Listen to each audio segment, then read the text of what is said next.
నమస్తే, welcome to our channel. TTD Parakamani case ఒక కొలిక్కి వచ్చినట్టుగా కనిపిస్తుంది. మరి విచారణ పూర్తి చేసుకున్నటువంటి ఈ సిట్ అధికారులు రేపు హైకోర్టులో ఈ నివేదికను సమర్పించనున్నారు. మరి హైకోర్టు ఎటువంటి ఉత్తర్వులు జారీ చేయనుంది? ఇందులో ఉన్నటువంటి కీలక వ్యక్తులు వరుసగా భూమన కరుణాకర్ రెడ్డి, ధర్మారెడ్డి, సుబ్బారెడ్డి వీళ్ళందరి విచారణను కూడా చూసాం. మరి వీళ్ళు అరెస్ట్ అయ్యే అవకాశాలు ఉన్నాయా?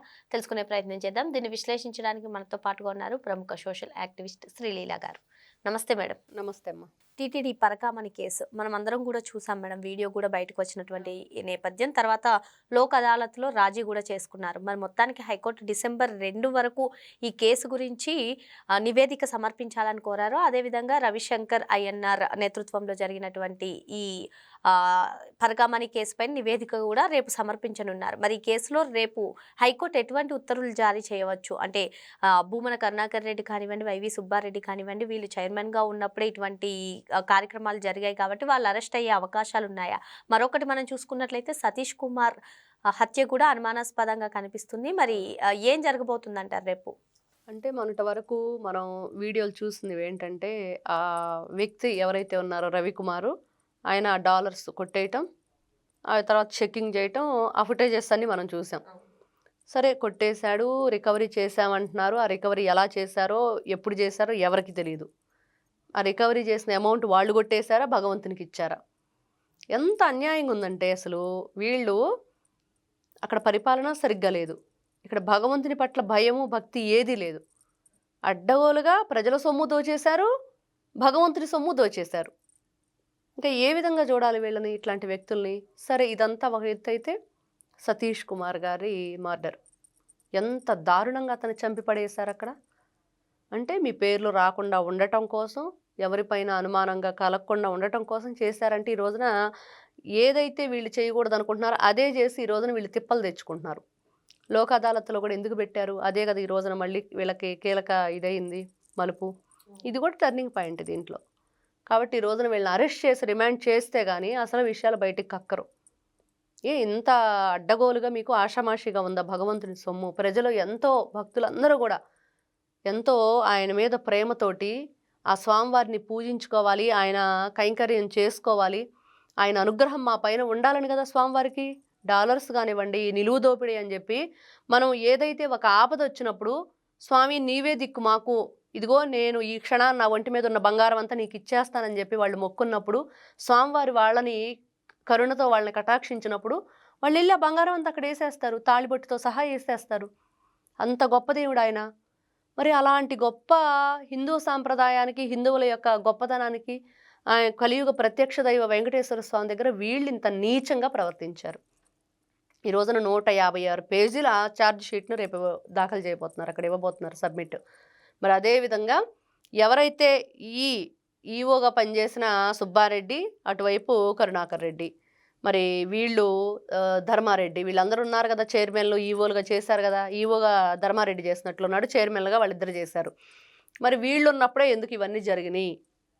నెయ్యి కల్తీ చేసినప్పుడు వీళ్ళే ఉన్నారు, పరకామణి కేసులో వీళ్ళే ఉన్నారు. సరే ఒకటంటే వీళ్ళకి సంబంధం ఉందే అనుకోవచ్చు, లేదనుకోవచ్చు. రెండు వీళ్ళప్పుడేగా ఉన్నాయి. ఇన్ని రకాలుగా ఉండి ఈ రోజున సంబంధం లేదు అని సమాధానం చెప్పటం, ఆధారాలతో సహా చూపిస్తేనేమో తెలియదు, గుర్తులేదు, మర్చిపోయా అని చెప్పటం, లేకపోతే సైలెంట్గా ఉండటం.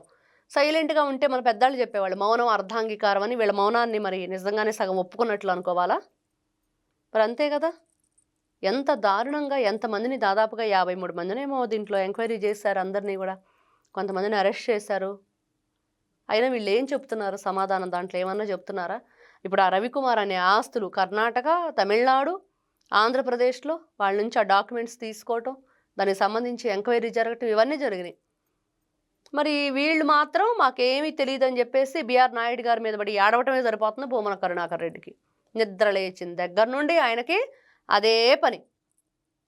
ఎంతసేపటికి అదిగో అది అక్కడ జరిగింది, ఇది ఇక్కడ జరిగింది, అదిగో తోక, ఇదిగో పులి, ఇదిగో పులి, అదిగో తోక అన్నట్లుగా వీళ్ళ వ్యవహారం. వీళ్ళు ఈ రోజున మీరు మీ గత చరిత్ర ఏంటి, మీరేం చేశారు? ఈ రోజున ఇప్పుడు నిప్పుంటేనే కదా పొగొచ్చుద్ది. వీళ్ళు ఏం చేయకుండా అక్కడేమి ఊరకనే ఎవరు చెప్పరు కదా. ఆధారాలతో సహా సీసీటీవీ ఫుటేజెస్ బయటపడ్డాయి. అసలు రవికుమార్ మీద ఫస్ట్ కంప్లైంట్ చేసిందే సతీష్ కుమార్ గారు కదా. ఆయనే కదా కీలక సాక్షిగా ఉన్నారు అక్కడ. మరి ఆ మృతి వెనుక కూడా భూమన కరుణాకర్ రెడ్డి హస్తం ఉందని చెప్పి చాలా మంది అంటున్నారు మేడం. రేపు మరి భూమన కరుణాకర్ రెడ్డి అరెస్ట్ అయ్యే అవకాశాలు ఉన్నాయా? ఏం జరగబోతుందని? మొన్నే చెప్పుకున్నాం మనం. మొన్న పిలిస్తే ఏం చెప్పాడమ్మా ఆయన?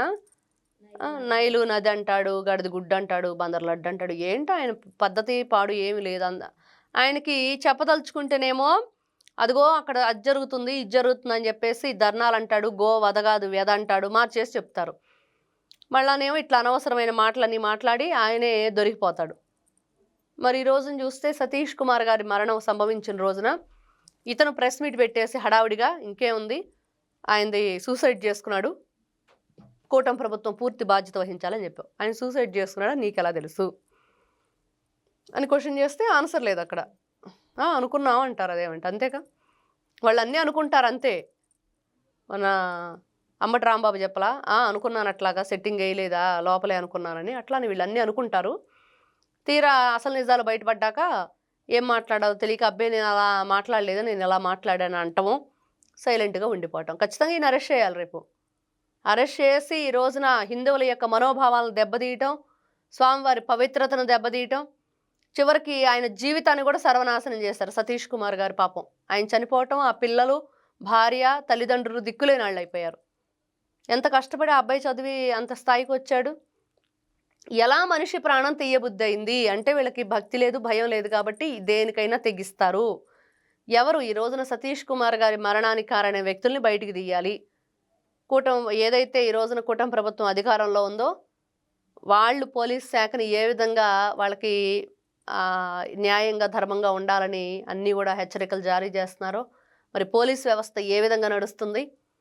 మరి ఈరోజు చూస్తున్నాం కానిస్టేబుల్గా ఎవరైతే ఉన్నారో ఆయన్ని వాళ్ళు వైఎస్ఆర్సీపీ పార్టీ వాళ్ళ అధికారంలో ఉన్నప్పుడు ఆయన ఉద్యోగంలోంచి తొలగించడం, ఈ రోజున కూటమి ప్రభుత్వం అధికారంలోకి వచ్చాక మళ్ళీ ఉద్యోగ నియామకం చేయటం.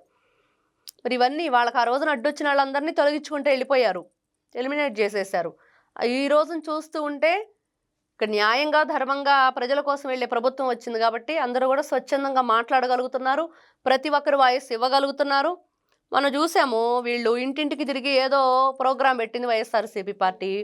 ఆవిడ ధైర్యంగా చెప్పింది రేషను ఇంటికి వచ్చి ఇవ్వటం కంటే మేము వెళ్ళి తెచ్చుకోవటమే బాగుందని. 24 అవర్స్లో ఆమె భయపెట్టి ఆమె చేత మార్చి చెప్పించారా లేదా? అలా చేయట్లేదే కూటమి ప్రభుత్వం, ఎవరిని భయపెట్టట్లేదే. ఎవరిష్టం వాళ్ళది, మీరు స్వతంత్రంగా మీరు బతకండి అని చెప్తుంది. వీళ్ళు అట్లా కాదు. ఈ విధంగా చెప్పుకుంటూ పోతే వీళ్ళు ఏ విషయంలో ఎక్కడా కూడా ఎప్పుడు ప్రజలకు మంచి చేయలేదు. భగవంతుని విషయంలో కూడా చాలా అపరాధాలు చేశారు, అన్యాయం చేశారు, అవినీతి చేశారు. అక్కడంతా కూడా అప్రతిష్ట పాలు చేయడానికి వీళ్ళు కంకణం కట్టుకొని ఈ రోజున పరకామణి కేసులో చాలా చాలా దారుణం. ఇంకా ప్రేమతో భక్తులు ఏ విధంగా డాలర్లు సమర్పిస్తారు స్వామివారికి, ఇట్లాంటి వ్యక్తులు కొట్టేస్తారనే నమ్మకం వచ్చేసింది వాళ్ళకి. అంతే కదా, మనం భగవంతుడి ప్రేమతో ఆయనకి ఇస్తున్నాము, ఇదేంటి ఇంత దారుణమైన విషయం అని. అట్లాంటివన్నీ తొలగిపోవాలంటే ఈ తప్పు చేసిన వ్యక్తులకు ఖచ్చితంగా శిక్ష పడి తీరాలి అనేది ఈ రోజున ప్రజలందరూ కూడా కోరుకుంటుంది, భక్తులు. మరి హిందువుల మనోభావాలను దెబ్బతీసే విధంగా ఈ పరకామణి చోరీ కేసులో ఎవరైతే ఇన్వాల్వ్ అయి ఉన్నారో వాళ్ళందరికీ కూడా కఠినమైనటువంటి శిక్షలు పడాలని చెప్పి ప్రజలు కోరుకుంటున్నారు. మరో అంశంతో మళ్ళీ కలుద్దాం. Thank you madam. నమస్తే అమ్మ.